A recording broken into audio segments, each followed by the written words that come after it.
안녕하세요. 삼성서울병원 유튜브 구독자 여러분들의 건강 MC 김호수입니다.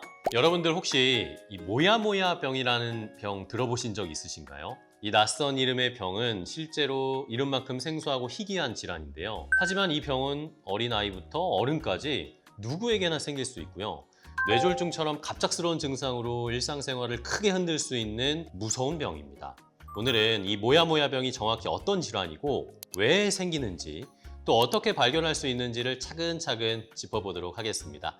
오늘 도움 말씀을 주실 분 모셨습니다. 신경외과 지태근 교수님입니다. 안녕하세요, 교수님. 네, 안녕하십니까. 삼성서울병원 신경외과 지태근입니다. 반갑습니다. 오늘은 이 모야모야 병이라는 것에 대해서 알아볼 텐데요. 사실 이름이 좀 생소해요. 정확히 이 모야모야 병이 어떤 질환인가요? 모야모야병은 뇌혈관이 점차적으로 좁아지면서 뇌경색 뇌출혈을 유발하는 질환입니다. 뇌혈관이 좁아지게 되면 뇌로 공급되는 혈류량이 감소하고 이를 보완하기 위해서 좁아진 혈관 주변으로 작은 실핏줄들이 발달하게 됩니다. 이거는 혈류를 보충하기 위해서 뇌가 스스로 만든 우회도로, 즉 대체 혈관입니다. 마치 고속도로가 막히면 그 옆으로 국도로 가는 것과 비슷한 개념입니다. 그런데 국도는 좁은데 다녀야 되는 차의 양이 많다면 문제가 생기겠지요. 실제로도 모야모야병에서 발달된 대체 혈관은 정상 혈관에 비해서 많은 부담을 감당해야 하기 때문에 파열하여서 출혈을 일으킬 가능성이 높고 혈류를 충분하게 공급하기에도 한계가 있습니다. 조영술 영상에서 이 혈관들이 마치 연기가 피어오르는 것처럼 뿌옇게 보여서 일본어로 모락모락을 뜻하는 모야모야라는 이름이 붙게 된 것입니다. 모야모야 병은 다른 뇌혈관 질환하고는 차이가 있을까요?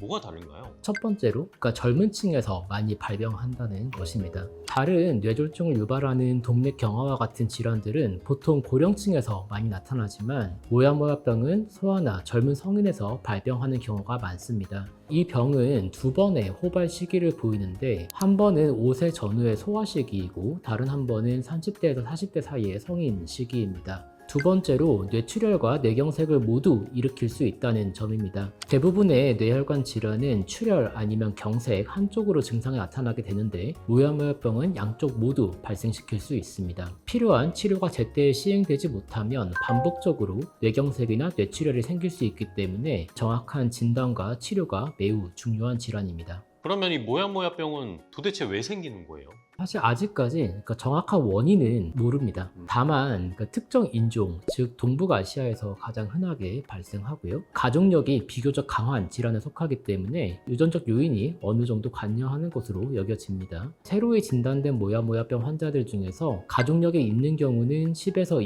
20% 정도로 상대적으로 높은 편입니다. 다만 발병에 결정적인 역할을 하는 유전자는 아직까지 명확하게 확인되지는 않았습니다. 이 모야모야병은 어떻게 알 수 있나요? 어떤 증상이 나타나나요? 모야모야병은 우연히 발견된 무증상성 모야모야병이 있고요. 네. 관련 증상이 발현하기 시작한 증상성 모야모야병이 있습니다. 증상성인 경우는 출혈과 그다음 허혈성으로 구분할 수 있고요. 출혈성 모야모야병의 경우에는 뇌출혈로 인해서 다양한 정도의 기능장애, 두통, 의식장애가 발생할 수 있습니다. 허혈성의 경우는 혈류가 부족해짐에 따라서 일시적으로 뇌의 기능이 저하되었다가 회복되는 일과성 허혈성 발작 형태로 많이 나타나는데 한쪽 손이 어둔하다, 아니면 힘이 빠진다, 아니면 혹은 잡고 있는 물건을 나도 모르게 떨어뜨렸다, 갑자기 말이 생각나지 않는다던가 발음이 잘 되지 않는 형태로도 나타날 수 있습니다. 혈류 저하가 더욱 심하게 진행하는 경우에는 뇌경색이 발생할 수 있고 이와 같은 증상이 발생하였다가 잘 회복하지 못하는 경우가 이러한 경우일 수 있습니다. 이외에 드물게 경련이나 인지저하, 실신 등으로 증상이 나타나는 경우도 있습니다. 많은 모야모야병 환자들이 두통이나 어지러움을 호소하기도 합니다만 이는 혈류 저하와 연관된 증상이라고 보기에는 어려운 경우가 많고 일반적으로도 흔한 증상이기 때문에 단독으로 있는 경우에는 전형적인 증상으로 포함시키지는 않습니다. 최근에는 건강검진에서 우연히 발견되는 경우도 점점 늘어나고 있습니다. 특히 증상이 없어도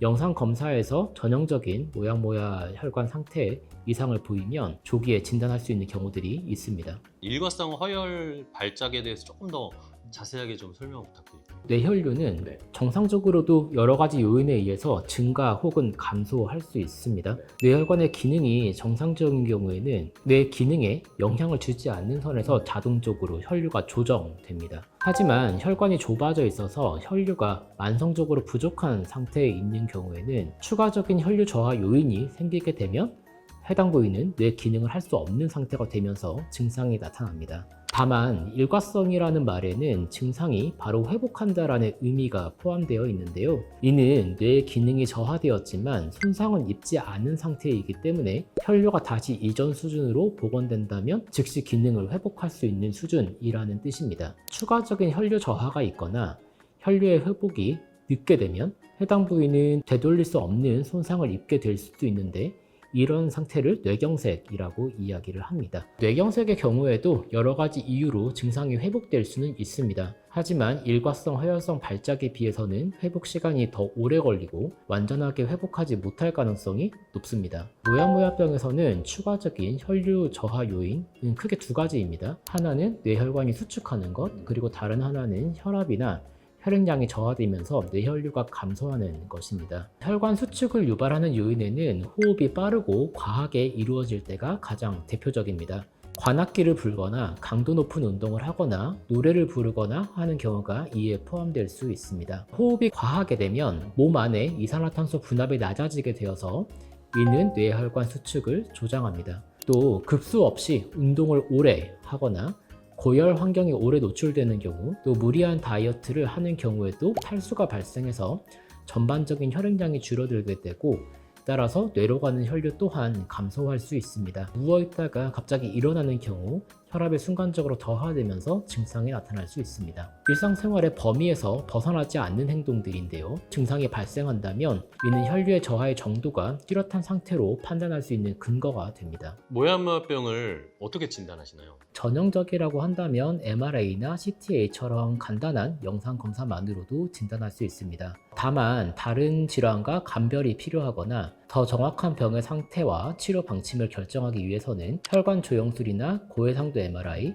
스펙트 혹은 팩트, 유전자 검사 등을 진행하는 경우들도 많이 있습니다. 특히 성인의 증상성 모야모야의 경우에는 치료가 필요한 경우가 많기 때문에 이와 같은 검사들을 초기에 대부분 진행을 합니다. 모야모야병에도 단계가 있다고 들었는데 이 단계별로 어떤 차이가 있을까요? 모야모야병은 진행하는 병입니다. 그래서 진단 후에도 계속 추적 관찰이 필요합니다. 진행 정도로 나타내는 6가지의 분류가 있는데요. 이를 스즈키 분류라고 이야기합니다. 1단계는 혈관이 조금 좁아지기 시작한 상태이고 6단계는 주요 혈관이 거의 다 막혀서 모든 혈관이 거의 소실된 상태입니다. 다만 이 단계와 실질적인 중증도가 직결되는 것은 아닙니다. 예를 들어서 5단계나 6단계라고 하더라도 보조적인 혈관이 잘 발달되어 있는 경우에는 특별한 치료 없이 잘 지내시는 경우도 많이 있습니다. 의사들은 보통 3단계 이상으로 진행했는지를 하나의 기준으로 보고요. 환자의 증상, 혈류 상태 등을 종합적으로 고려해서 치료 여부를 결정하게 됩니다. 모야모야병이 이름도 생소하고 처음 들어보시는 분들도 있다 보니까 나도 모야모야병이 있는 거 아니야라고 걱정하는 분들도 계실 것 같은데 만약에 진단을 받았을 때 그러면 환자 본인이나 아니면 가족들이 알아둬야 할 중요한 포인트가 있을까요? 모야모야병은 낯설고 무서운 병처럼 느껴질 수 있습니다. 하지만 적절한 시기에 치료하면 충분히 관리해 나갈 수 있는 병입니다. 특히 소아나 젊은 환자들의 경우 치료 후 정상적인 삶을 살아가는 경우가 많습니다. 너무 겁먹기보다는 전문가와 함께 계획을 잘 세워서 꾸준히 관리하는 것이 그 무엇보다도 중요합니다. 진단은 끝이 아니라 관리의 시작이라는 마음가짐이 중요하겠습니다. 오늘은 모야모야병에 대해서 이야기를 나눠봤습니다. 뭐 때문에 생기는 거고 어떻게 발견되는지 또 증상은 어떻게 나타나는지 자세하게 설명을 해주셨는데요. 다음 편에서는 실제 수술 방법부터 수술 시기, 수술 후 관리까지 자세하게 안내를 해드릴 테니까요. 기대해 주시기 바랍니다. 자, 오늘은 여기서 마무리하도록 하겠습니다. 끝까지 함께 해주셔서 고맙습니다.